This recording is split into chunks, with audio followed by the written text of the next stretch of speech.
बिस्मिल्लाहिर्रहमानिर्रहीम। ओके जी, सो आज का हम लेक्चर स्टार्ट करते हैं जनाब।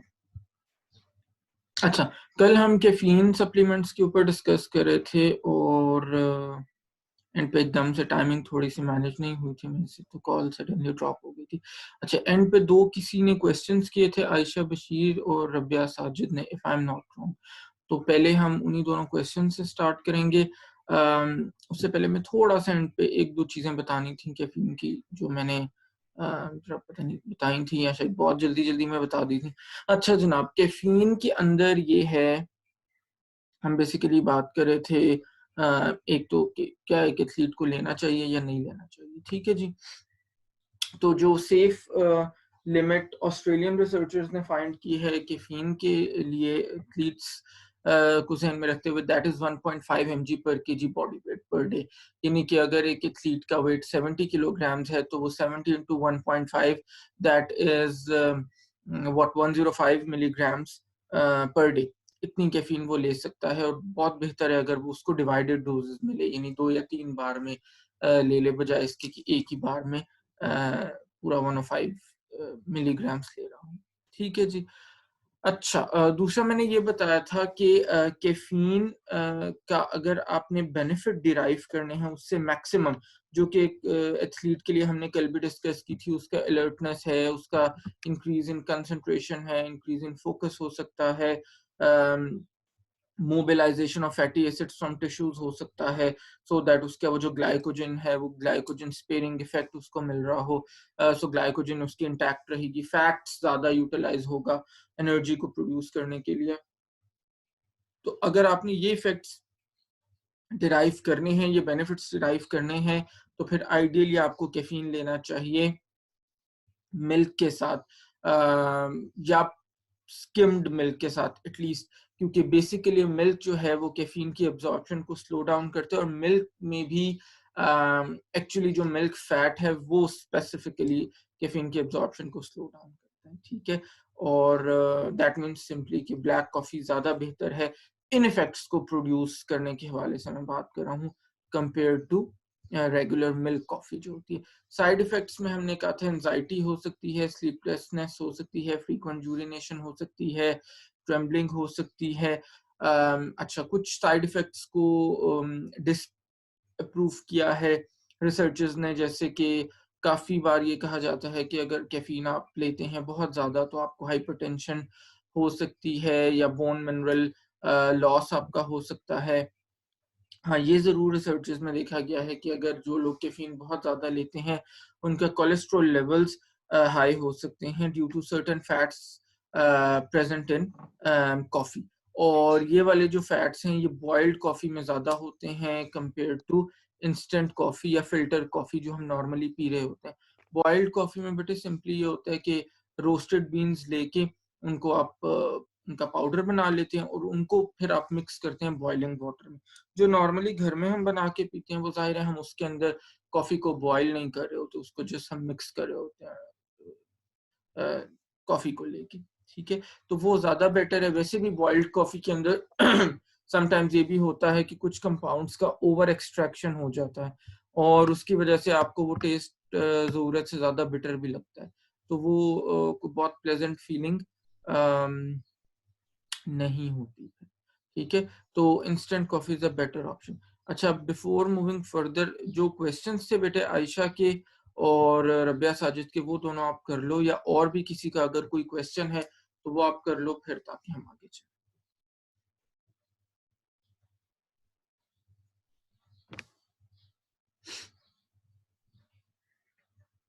जी आयशा बेटे, आपने कोई क्वेश्चन किया था, और रबिया आप दोनों ऑनलाइन हो?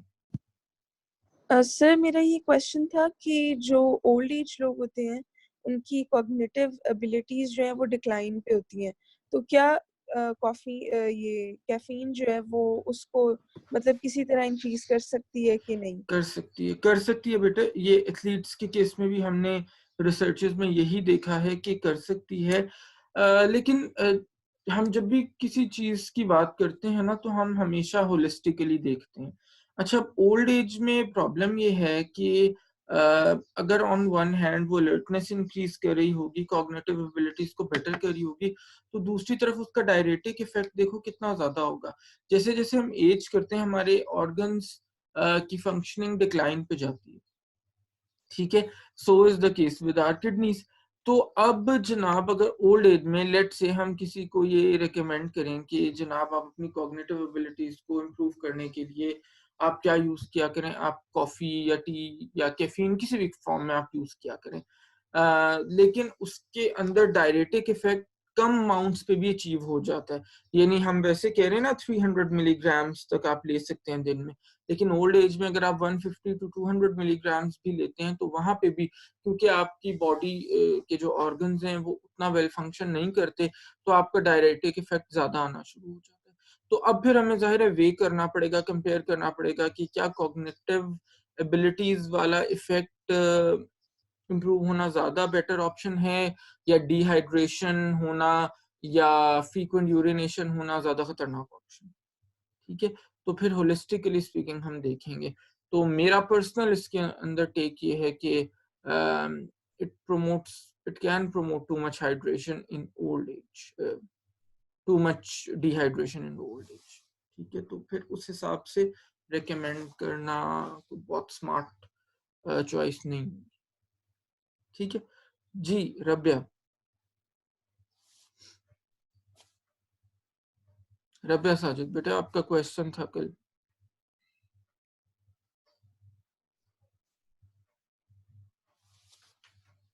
रबिया आपको आवाज आ रही है बेटे? सुबह सुबह का टाइम है, पता नहीं कोई हैंड फ्री लगा के तो पता चले आधी क्लास सो रही है। अच्छा जी, बहरहाल नेक्स्ट वही क्वेश्चन है जो अभी हम डिस्कस कर रहे थे, ब्लू बॉक्स के अंदर दिया हुआ है डज कैफीन प्रोमोट डिहाइड्रेशन। तो उसमें बिल्कुल यही बात है जो हमने अभी डिस्कस की है, जो मैंने आपको बताया है कि 300 मिलीग्राम तक अगर आप लेते हैं तो वो आपके लिए सेफ है, वो आपको डायरेटिक इफेक्ट नहीं दे रही। कुछ दो तीन रिसर्चेस का रेफरेंस यहाँ पे दिया हुआ है इसी को सपोर्ट करते हुए। ओहायो स्टेट यूनिवर्सिटी यूएसए में उन्होंने रिसर्च की और उन्होंने देखा कि जब एथलीट्स ने इमीडिएटली बिफोर एक्सरसाइज कैफीन ली तो उससे उनकी डिहाइड्रेशन इनहेंस नहीं हुई। और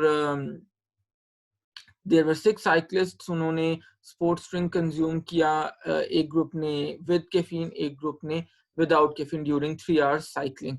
और उन्होंने रिसर्चर्स ने देखा कि उनके यूरिन आउटपुट के वॉल्यूम में कोई डिफरेंस नहीं था जिस ग्रुप ने कंज्यूम किया था विद कैफीन स्पोर्ट्स ड्रिंक और जिस ग्रुप ने कंज्यूम किया था विदाउट कैफीन स्पोर्ट्स ड्रिंक।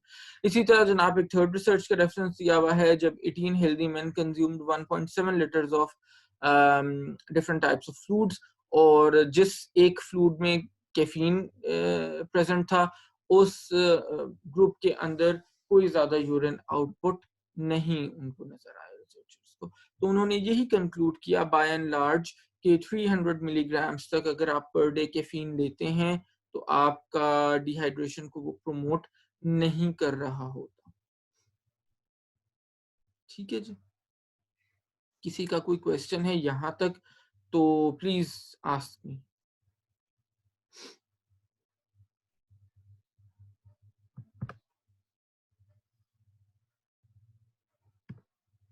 मुझे क्यों आज ये फील आ रही है कि सारे लोग सो रहे हैं?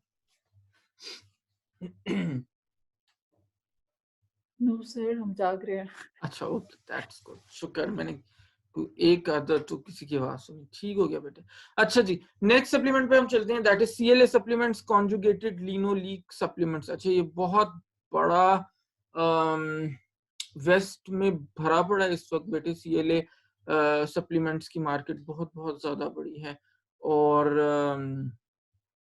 उसकी रीजन ये है कि these are marketed as fat loss supplements. ठीक है जी, पहले बात कर लेते हैं होते क्या है सीएलए। लिनोलिक एसिड आपको पता है एक अनसेचुरेटेड फैटी एसिड होता है और नेचुरली ये प्रेजेंट होता है आपके मिल्क में, मीट में और चीज में, बेसिकली एनिमल प्रोडक्ट्स के अंदर। ठीक है, और जब हम सप्लीमेंट्स की बात करते हैं सीएलए सप्लीमेंट्स, तो वो नॉर्मली सनफ्लावर और सैफफ्लावर ऑयल से एक्सट्रैक्ट हम करते हैं क्योंकि एनिमल सोर्सेज से इसको एक्सट्रैक्ट करना मुश्किल होता है। ठीक है, अच्छा अब सीएलए करता क्या है? सीएलए जैसे मैंने बताया it is marketed as a fat loss supplement.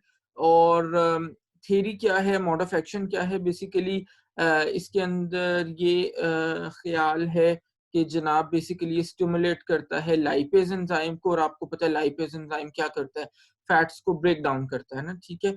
और ऑन द अदर हैंड एक साइड पे तो लाइपेज एंजाइम को स्टिमुलेट करे, उसकी प्रोडक्शन ज्यादा करे, जब लाइपेज की प्रोडक्शन ज्यादा होगी तो फैट का ब्रेकडाउन ज्यादा होगा फैट सेल्स से, तो जाहिर है आपका यानी फैट सेल्स श्रिंक हो रहे हैं। दूसरी तरफ ये एक और काम करता है, ये करता है लिपोप्रोटीन लाइपेज एंजाइम को सप्रेस करता है। और लिपोप्रोटीन लाइपेज एंजाइम्स, आपको पता है लिपोप्रोटीन वो कैरियर्स होते हैं जो फैट्स को फैट सेल्स में लेके जाते हैं।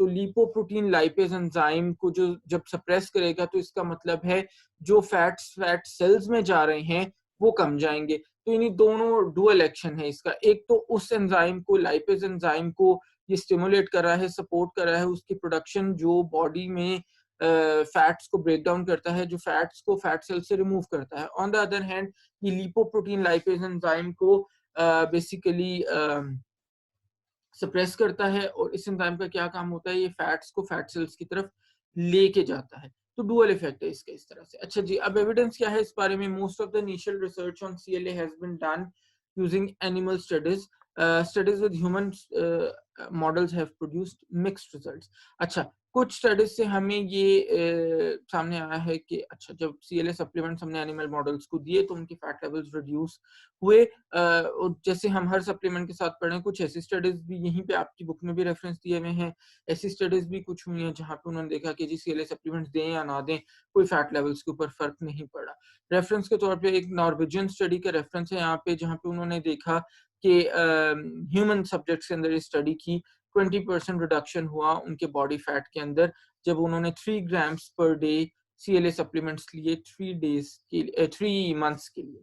कितना लिया? 3 grams per day CLA supplements लिए 3 मंथ्स के लिए, तो 20% फैट रिडक्शन हुई ह्यूमंस के अंदर, ह्यूमन मॉडल्स के अंदर।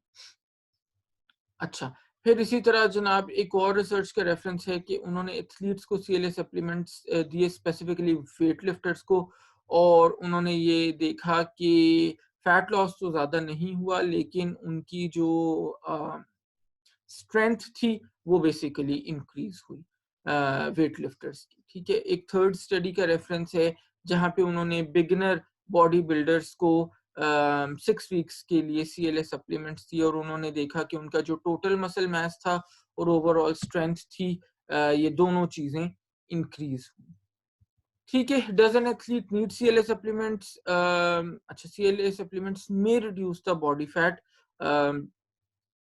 लेकिन अगर आपने इनको यूज करना है एज एन एथलीट तो 2 to 5 ग्राम्स पर डे की अमाउंट में आप यूज कर सकते हैं। साइड इफेक्ट्स कोई ऐसे रिपोर्ट नहीं हुए अभी तक, ठीक है। अच्छा जनाब, अब आपका ऑब्वियस क्वेश्चन होना चाहिए, अच्छा किसी का क्वेश्चन आ गया है। आयशा शाहिद पूछ रही है, sir mainly the fat loss medication inhibits the lipase and it stimulates inhibits the lipase and stimulates the lipase। मैं नहीं समझा बेटा, आप क्वेश्चन दोबारा करो, देखो शायद कोई मिस्टेक है क्वेश्चन के अंदर। जरा दोबारा करो क्वेश्चन, देखो अपने जो भेजे इसको दोबारा पढ़ो, दोबारा क्लैरिफाई करो थोड़ा सा। आई थिंक एक आधा वर्ड ऊपर नीचे है। अच्छा, मैं कह रहा था कि आपका ऑब्वियस क्वेश्चन होना चाहिए कि अगर हम ये कह रहे हैं कि इससे फैट लॉस होता है तो फिर हम क्या यूटिलाइज कर सकते हैं फैट लॉस सप्लीमेंट? कर सकते हैं, ज्यादा प्रॉमिसिंग रिजल्ट्स हैं, promising in the sense fat loss के हवाले से प्रॉमिसिंग। क्या करना चाहिए या नहीं करना चाहिए लेमन को? वेल बेटे, इट रियली डिपेंड्स। पहली बात तो एक कि सीएलए सप्लीमेंट्स आर एक्सपेंसिव। दूसरी बात ये कि सीएलए सप्लीमेंट्स का प्रॉब्लम ये है कि as long as you will be using these, तो वो अगर कोई फैट लॉस अचीव होना भी है तो वो हो रहा होगा। द मोमेंट आप इनको छोड़ोगे तो जो फैट लॉस हो रहा था वो होना बंद हो जाएगा। नंबर 3, इसका बड़ा जबरदस्त सोल्यूशन मैं आपको बताता हूँ। बल्कि कौन, हाँ आयशा शाहिद, आपकी क्लास में बिग एडवोकेट ऑफ दैट जो मैं बात करने जा रहा हूँ। ये नॉर्मली सीएलए का जो बेस्ट सोर्स है वो एनिमल सोर्सेज है, और one of the best animal sources which contains CLA is देसी घी। अगर आप चाहते हो इस पर्सपेक्टिव में कोई चीज लेना चाह रहे हो जिससे आपका फैट लॉस हो a little bit scientifically, तो मैं सजेस्ट करूंगा कि देसी घी इज बेस्ट। लेकिन ये बड़ी, मैं वैसे इस पे इंशाल्लाह मुझे अचानक ही जहन में आ गया क्योंकि तो इस पे मैं चलें एक वीडियो बनाऊंगा क्योंकि दिस इज वेरी इंपॉर्टेंट। अब उसका अमाउंट कितना होना चाहिए वो बड़ा मैटर करता है, ठीक है। वो मैक्सिमम 1 टेबलस्पून से ज्यादा पूरे दिन में नहीं होना चाहिए, वो भी डिवाइडेड इन 3 डोज। हमने सप्लीमेंट के फॉर्म में भी केस में भी यही देखा ना कि सप्लीमेंट अगर आप 2 to 5 ग्राम्स ले भी रहे हैं दिन में तो वो आपका डिवाइडेड डोजेस में होना चाहिए, ठीक है। तो देसी घी की अगर हम बात करें तो पूरे दिन में मैक्सिमम 15 ग्राम्स होना चाहिए। उससे फिर हमें यही अमाउंट मिल रहा होता है, तकरीबन 2 to 5 ग्राम्स ऑफ CLA ही हमें मिलता है। और वो सिंपली ये है कि आप 1 टीस्पून सुबह नाश्ते में ले लें, 1 टीस्पून दोपहर खाने में ले लें, 1 टीस्पून रात को ले लें। लेकिन डेफिनेटली मुझे जहाँ तक याद पड़े, if I am not wrong, 100 grams देसी घी में कोई 90 ग्राम्स के करीब फैट होता है। तो it is very very high in fat, saturated fat भी काफ़ी ज़्यादा होते हैं। तो अमाउंट और उसके साथ फिजिकल एक्टिविटी थोड़ा सा एडजस्ट करनी।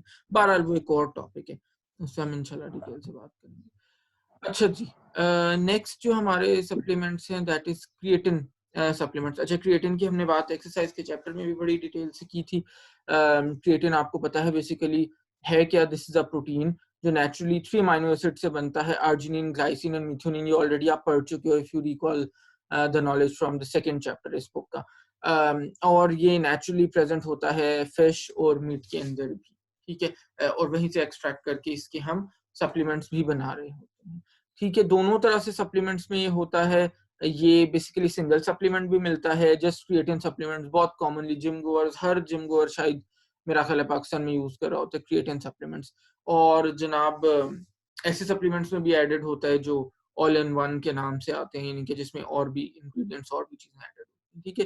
क्रिएटिन सप्लीमेंट्स करते क्या बेसिकली, आपको याद है मैंने पहले भी बड़ी डिटेल से बताया था। बेसिकली फास्फोरस के साथ कंबाइन करके एक हाई एनर्जी कंपाउंड बनाते हैं विच इज फॉस्फोक्रिएटिन आपके मसल्स के अंदर। और बेसिकली जब आप हाई इंटेंसिटी एक्टिविटीज करते हैं तो ये आपको सपोर्ट करता है, वहां पे एनर्जी प्रोवाइड करता है, ठीक है जी। अच्छा, अब बेसिकली ये क्लेम किया जाता है कि क्रिएटिन सप्लीमेंटेशन अगर आप करते हैं तो आपकी पीसी लेवल्स जो हैं, फॉस्फोक्रिएटिन लेवल्स, वो टिपिकली 2% तक आपको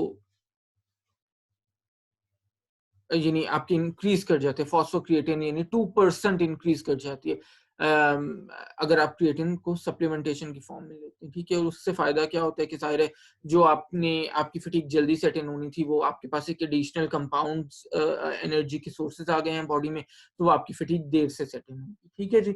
अच्छा, इसी तरह creatine supplements help promote protein manufacture and muscle hypertrophy, क्योंकि ये वाटर को ड्रॉ करते हैं इनटू द सेल्स और आपका लीन बॉडी मास इंक्रीज करते हैं। मसल एसिडिटी को भी किसी हद तक ये डिक्रीज कर रहे होते हैं, ठीक है। तो ये काफी सारे बेनिफिट्स हैं क्रिएटिन या क्रिएटिन सप्लीमेंट्स के, आप कह सकते हैं। एविडेंस क्या है इसके अंदर? बहुत सारी सॉरी सर, मेरा क्वेश्चन था कि क्रेटिन और क्रेटिनिन में क्या फर्क है दोनों में? जी बेटे दोबारा से बोलो, कौन कौन कह रहे? बेटे क्वेश्चन दोबारा सर, सर क्रिएटिन और क्रेटिनिन इन दोनों में क्या डिफरेंस है? हाँ बेटे देखो, बेसिकली हमने ये पहले भी डिस्कस किया था जब मैं आपको पढ़ा रहा था। बेसिकली होता है ये क्रिएटिनिन वो चीज है, वो कंपाउंड है जो हमारा क्रिएटिन बना रहा है, यानी creatinine is derivative of creatine, ठीक है। यानी केमिस्ट्री और स्ट्रक्चर और वो सारी चीजें इनकी सेम है। वो एक मॉडिफाइड वर्जन है, एक डेरिवेटिव है क्रिएटिन का ही। तो यानी जब हम क्रिएटिन सप्लीमेंट्स लेते हैं तो वो बॉडी में जाके ज्यादातर वो जिस फॉर्म में प्रेजेंट होता है या जिस फॉर्म में स्टोर होता है या जिस फॉर्म में आपको अवेलेबल होता है, वो क्रिएटिनिन की फॉर्म होती है, ठीक है। तो क्रिएटिनिन क्रिएटिन से ही बनता है, ठीक है। ठीक है सर। अच्छा, तो हम ये कहते हैं कि एविडेंस क्या है इसके बारे में। अच्छा, बहुत सारी रिसर्चेस हुई है क्रिएटिन के ऊपर, खास तौर पे कि क्या जी आपकी स्पोर्ट्स परफॉर्मेंस को एनहांस करता है या नहीं करता। और टिपिकली बहुत सारे रिसर्चर्स ने प्रॉमिसिंग रिजल्ट शो किए हैं, बहुत सारे रिसर्चर्स ने ये कंक्लूड किया कि जी कोई compare to the control group, compare to the placebo, कोई ऐसा हमें सिग्निफिकेंट डिफरेंस नजर नहीं आया।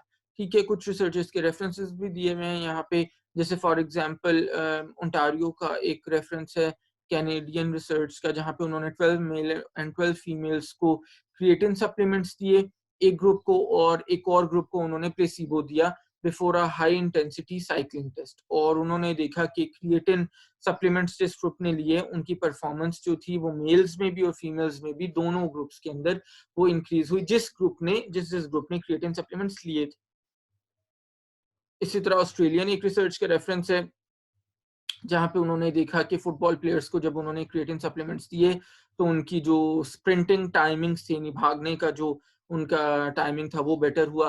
फिर इसी तरह यूगोस्लाविया की एक रिसर्च है जहाँ पे उन्होंने जब क्रिएटिन सप्लीमेंटेशन दी, वो जो हाई जंप के एथलीट्स होते हैं उनको, तो उन्होंने ये देखा कि जनाब कोई इफेक्ट उनकी परफॉर्मेंस के ऊपर नहीं हुआ। सो मिक्स्ड किस्म की रिसर्चेस हैं as with any kind of supplements. ठीक है जनाब। अच्छा, अब ब्लू बॉक्स एक दिया हुआ है, हाउ डज क्रिएटिन वर्क। इसको मैं यहाँ से आपको थोड़ा सा रीड आउट कर देता हूँ, फिर बता देता हूँ। पेज नंबर 72 है हमारा। The observed gains in weight are due partly to an increase in cell volume and partly to muscle synthesis. Creatine causes water to move across cell membranes. When muscle cell creatine concentration goes up, water is drawn into the cell by an effect that boosts the thickness of muscle fibers by around 15%. The water content of muscle fibers stretches the cell's outer sheaths, a mechanical force that can trigger anabolic reactions. This may stimulate protein synthesis and result in increased lean tissue. आपको पता है protein holds water, तो जब हम protein को creatine की form में लेते हैं तो वो ज्यादा वाटर को अट्रैक्ट करता है, ज्यादा वाटर को ड्रॉ करता है इनटू द सेल्स। ठीक है। अच्छा, अब उससे क्या होता है, उससे एक सारे आपकी मसल्स के अंदर वाटर का एंट्री ज्यादा हो रही है।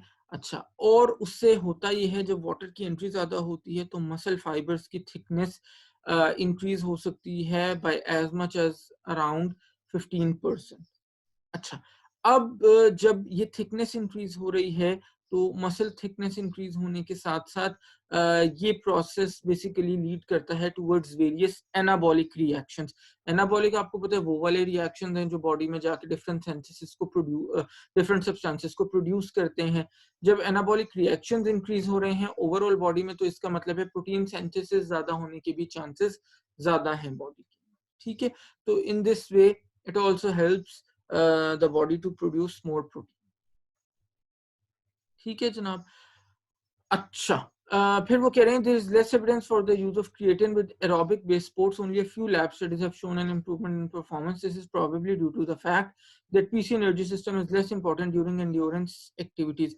However, a study at Louisiana State University suggests creatine supplements may be able to boost athletes' selected threshold and therefore prove beneficial for certain aerobic based sports. Basically वो ये कह रहे हैं कि creatine supplements उन एथलीट्स के लिए अच्छे हैं जैसे जिमर्स हैं या बॉडी बिल्डर्स हैं या वेट लिफ्टर्स हैं जो ज्यादातर इन्वॉल्व हैं एनारोबिक स्पोर्ट्स के अंदर, एनारोबिक एक्टिविटीज के अंदर। जो एरोबिक स्पोर्ट्स करते हैं उनके लिए क्रिएटिन को बहुत ज्यादा बेनिफिशियल नहीं है, क्योंकि आपको याद होगा हमने जब डिफरेंट एनर्जी सिस्टम्स पढ़े थे तो उसमें हमने पढ़ा था कि पीसी एनर्जी सिस्टम जो है वो बेसिकली हमारा एंड्योरेंस एक्टिविटीज के अंदर हमें कोई बहुत ज्यादा सपोर्ट नहीं कर रहा होता, एंड्योरेंस एक्टिविटीज के अंदर के हिसाब से हमारे लिए अच्छा नहीं है। तो लेट्स से अगर हम मैराथन रनर की बात करें जो एंड्योरेंस एक्टिविटीज के अंदर इन्वॉल्व है, तो उनके लिए पीसी सप्लीमेंट्स, क्रिएटिन सप्लीमेंट्स को बहुत अच्छे नहीं है। हाँ, जिम गोअर अगर कोई है, कोई एनारोबिक एक्टिविटीज में इन्वॉल्व है, वेट लिफ्टर है, उनके लिए क्रिएटिन सप्लीमेंट ज्यादा बेहतर हो सकते हैं। अच्छा, माया के लिए can you please explain the third evidence again. Third evidence, अच्छा मैं ये बता रहा था कि जनाब एक रिसर्च में उन्होंने ये किया कि उन्होंने बेसिकली एथलीट्स को लेके क्रिएटिन सप्लीमेंटेशन की, यूगोस्लाविया के अंदर वो रिसर्च थी, और उन्होंने जो हाई जंप के एथलीट्स होते हैं उनको क्रिएटिन सप्लीमेंटेशन दिया और उन्होंने ये देखा कि जनाब वो वाला ग्रुप जिसने क्रिएटिन सप्लीमेंटेशन की थी और वो वाला ग्रुप जिसने क्रिएटिन सप्लीमेंटेशन नहीं की थी, दोनों की परफॉर्मेंस में कोई इफेक्ट्स नहीं था, कोई डिफरेंस नहीं था दोनों की परफॉर्मेंस में। ठीक है जी। महा मानत पूछ रही है muscle fibre thickness up to 15% तक बेटे हो सकता है, 15% तक।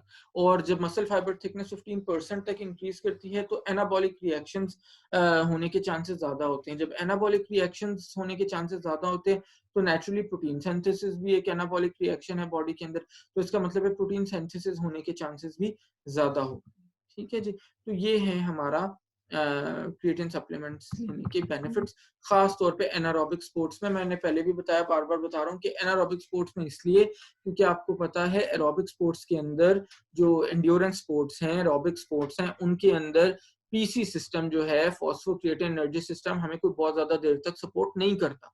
तो वो वाले एथलीट्स अगर हमारे लेंगे भी आपके क्रिएटिन सप्लीमेंट्स को तो उनको कोई बहुत ज्यादा फायदा नहीं होने वाला।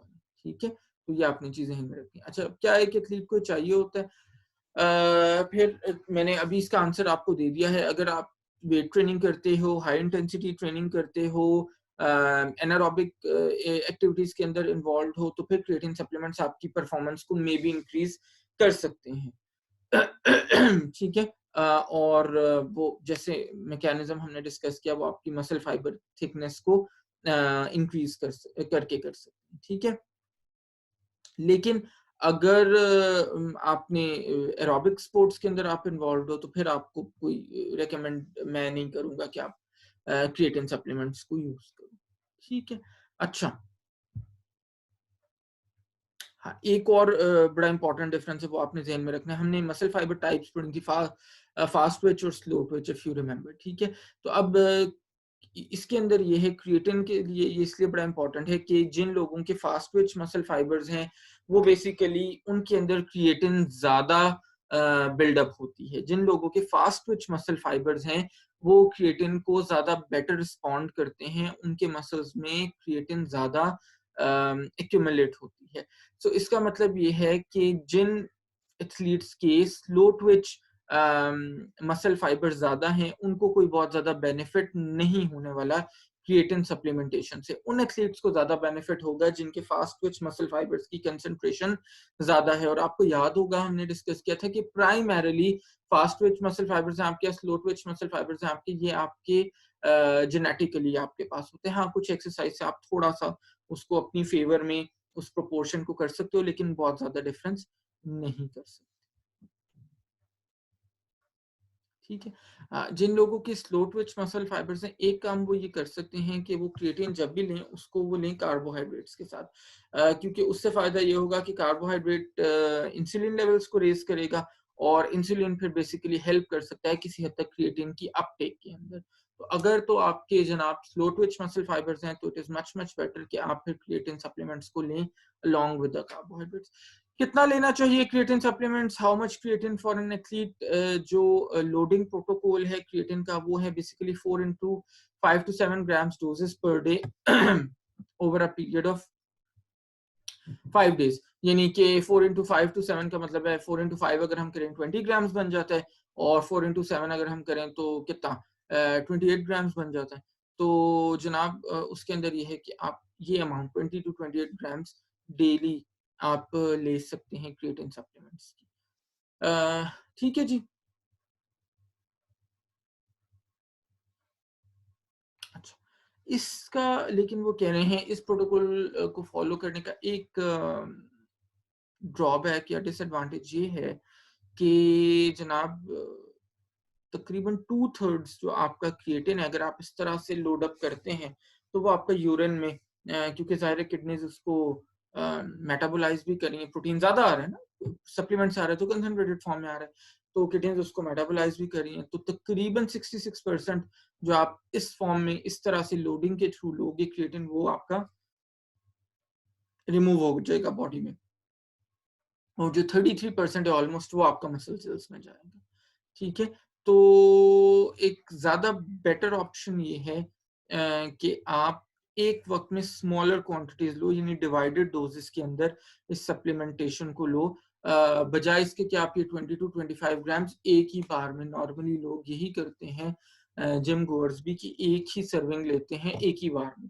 तो it's not a very good option, क्योंकि उन्हें नहीं पता कि 2/3 पोर्शन उसका जो है वो रिमूव हो जाएगा यूरिन के साथ। तो बेटर ये है कि आप इसको डिवाइडेड डोजेस के, ठीक है, उससे आपकी जो एब्जॉर्प्शन है वो मैक्सिमम होगी क्रिएटिन की मसल सेल्स के अंदर। अच्छा जनाब, फिर कुछ रिसर्चर्स ये भी रिकमेंड करते हैं कि अगर आप इस हद तक डिवाइड कर सको डेली डोजेस में कि आप सिर्फ 0.5 to 1 gram low 6 times a day, और उसको यानी आप अपने फूड पे सप्लीमेंट, आपने बॉक्स ओपन किया और बजाय इसके कि आप उसको वाटर में ऐड करके ले रहे हो, आप उसको अपने फूड के ऊपर स्प्रिंकल कर लो just 0.5 to 1 grams 6 to 7 times a day, तो वो फिर आपको मैक्सिमम पीक के ऊपर जाके आपको एब्जॉर्प्शन देगा, ठीक है। और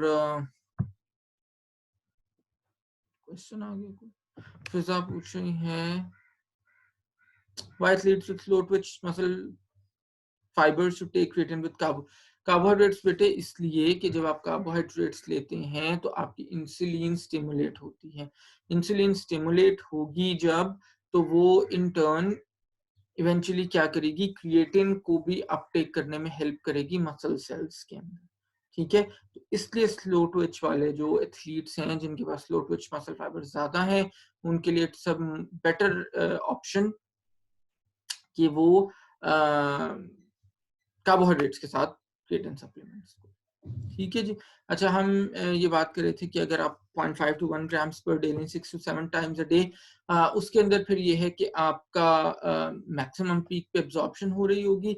5 से 6 दिन के लिए आप इस रेजिमेंट के साथ जाएं, उसके बाद जनाब आप फिर ये है कि 2 to 3 ग्राम्स भी अगर डेली बेसिस पे आप लें नेक्स्ट 30-35 डेज के लिए, तो आपकी बेसिकली आप अपने मसल सेल्स को मैक्सिमम जो उनकी कैपेसिटी है उसके साथ सेचुरेट कर सकती हैं क्रिएटिन के साथ। अच्छा, जो साइड इफेक्ट्स हैं क्रिएटिन सप्लीमेंटेशन के, मेजर साइड इफेक्ट क्या हो सकता है, वेट गेन हो सकता है, जाहिर है आपको कॉमन सेंस भी बता रहे हैं। क्रिएटिन क्या कर रहा है, आपके वाटर को ड्रॉ कर रहा है मसल सेल्स के अंदर, वाटर ड्रॉ हो रहा है तो डेफिनेटली आपके जो वेट गेन है वो होने के चांसेस ज्यादा हैं। और इसके साथ साथ जाहिर है आपका जो हमने मोड ऑफ एक्शन डिस्कस किया कि क्रिएटिन सप्लीमेंटेशन जब आप लेते हैं तो आपके एनाबॉलिक रिएक्शन ज्यादा होते हैं, बॉडी में एनाबॉलिक रिएक्शन ज्यादा होने का मतलब है प्रोटीन सिंथेसिस ज्यादा होती है। तो इसका ये भी मतलब है कि जनाब आपका इंक्रीज्ड मसल टिश्यू भी बिल्ड हो रहा है, उसकी वजह से भी आपका वेट गेन हो सकता है, ठीक है। अच्छा, अब ये एथलीट्स वगैरह के लिए तो डेफिनेटली बेनिफिशियल है। एथलीट्स कौन से वाले athletes, anaerobic athletes, weight lifter हैं या जनाब जिम गोअर्स हैं, उनके लिए तो इससे अच्छी कोई बात नहीं हो सकती कि वेट भी थोड़ा सा गेन हो रहा है, और वो वेट किस फॉर्म में गेन हो रहा है, मसल की फॉर्म में गेन हो रहा है। लेकिन अगर वही हम एंड्योरेंस एथलीट्स की बात करें, एरोबिक एक्सरसाइजेस जो करते हैं, एरोबिक स्पोर्ट्स जो करते हैं, तो उनके लिए डेफिनेटली अच्छा भला एक ड्रॉबैक हो सकता है। स्विमर्स की अगर हम बात कर लें, और स्विमर उठ के तो जी protein supplement sorry creatine supplement लेना शुरू कर दे, और पता चले जी उसका अच्छा भला 3-4 kgs मसल इंक्रीज हो गया जस्ट बिकॉज कि उसने क्रिएटिन सप्लीमेंटेशन ली, तो उसका तो वो तो फारग हो जाएगा, क्योंकि जाहिर है स्विमिंग के अंदर उसकी जो वो स्विम एफिशिएंसी है वो डिक्रीज हो जाएगी, उसका मसल मास इंक्रीज कर गया, ठीक है। तो आपने इवेंचुअली यही देखना है डेफिनेटली कि potential benefits versus potential drawbacks, वही वही होलिस्टिकली देखने वाली बात है कि क्या वो ज्यादा बेटर ऑप्शन है, बेनिफिट ज्यादा है एथलीट के लिए जिसको आप सजेस्ट कर रहे हो, या ड्रॉबैक्स। अच्छा, कुछ बेटे साइड इफेक्ट्स की अगर हम बात करें तो कुछ रिपोर्ट्स हैं जिसके अंदर मसल क्रैम्पिंग या जीआई डिस्कम्फर्ट या जनाब किडनी डैमेज भी रिपोर्ट हुआ है। और आपको याद होगा हमने शायद बड़ी लंबी चौड़ी डिबेट भी की थी कि जी क्या हमारा किडनीज या लिवर डैमेज हो सकता है प्रोटीन हाई इंटेक करने से। तो हमने यही कंक्लूड किया था कि अगर तो हम फूड से हाई इंटेक करते हैं प्रोटीन का तो डजंट मैटर, कोई ऐसा इशू नहीं है। लेकिन अगर हम वही प्रोटीन का एब्यूज, प्रोटीन का हायर इंटेक सप्लीमेंट्स की फॉर्म में करते हैं तो फिर डेफिनेटली आपकी किडनीज और आपका लिवर भी डैमेज हो सकता है।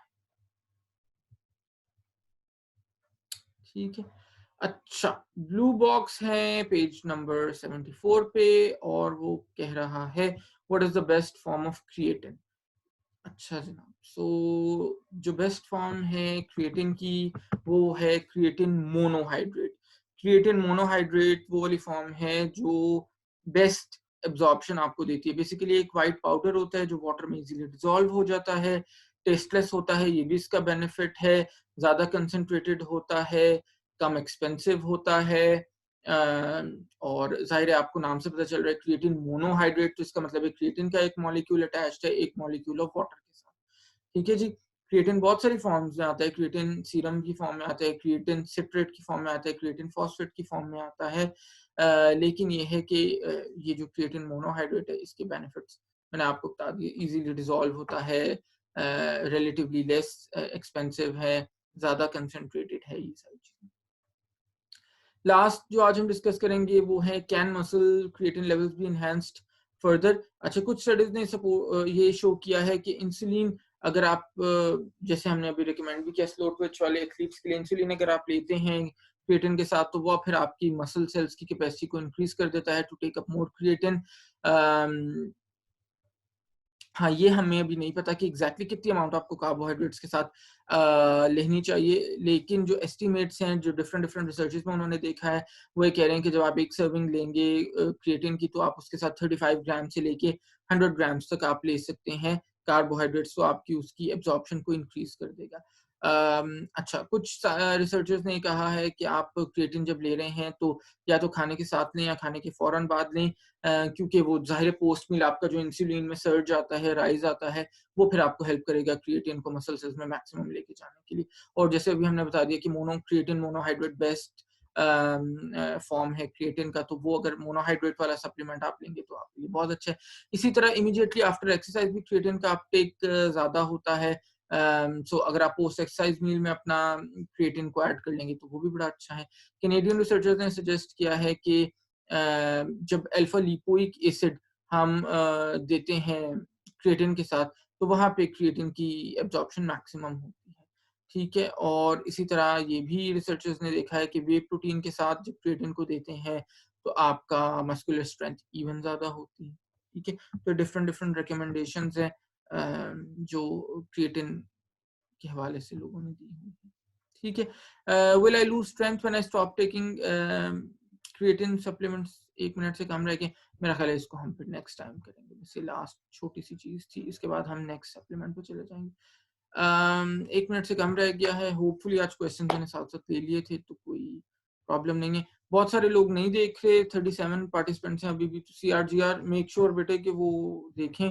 मुझे तो नहीं पता लाइव क्यों नहीं आ रहे लोग, ये तो आपका नॉर्मल क्लास का टाइम है, तो मेरी तरफ से मैसेज आपने दे देना है सबको। ठीक है बेटे, अंटिल नेक्स्ट टाइम इंशाल्लाह हम नेक्स्ट क्लास में नेक्स्ट वीक मिलेंगे। अंटिल नेक्स्ट टाइम, अल्लाह।